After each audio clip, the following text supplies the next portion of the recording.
দেখবেন বন্ধুরা, কিছু মানুষ আপনাকে উপকার করবে,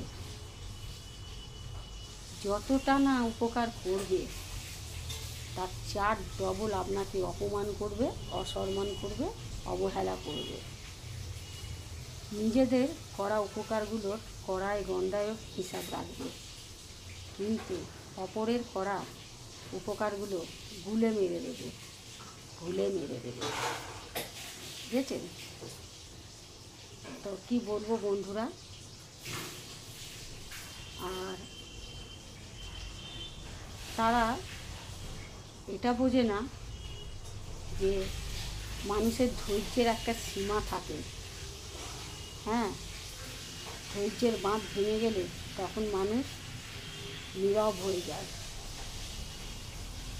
তো যাই হোক বন্ধুরা, ওই যে বললাম, নিজেদের উপকারের হিসাবটা কড়ায় গণ্ডায় রাখে, কিন্তু অপরের করা উপকারের হিসাবটা তারা রাখতে ভুলে যায়।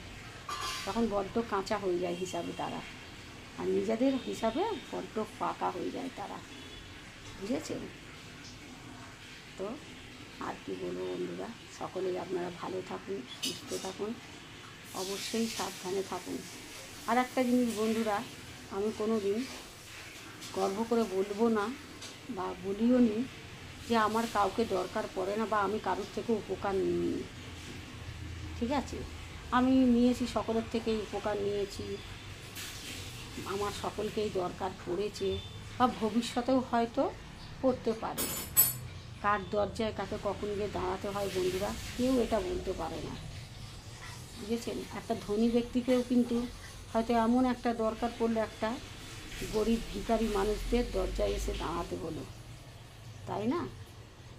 তো যাই হোক বন্ধুরা, কিছু বলার নেই। অপমান, অবহেলা, অসম্মান পেতে পেতে মনটা পুরো পাথরই হয়ে গেছে, কিছু বলার নেই। আর একটা জিনিস ভালো বুঝে গেছি, যেই স্থানে আপনাদের কোনো জায়গা নেই সেই স্থানে না যাওয়াই ভালো, তাই না? টাটা বন্ধুরা, বাই।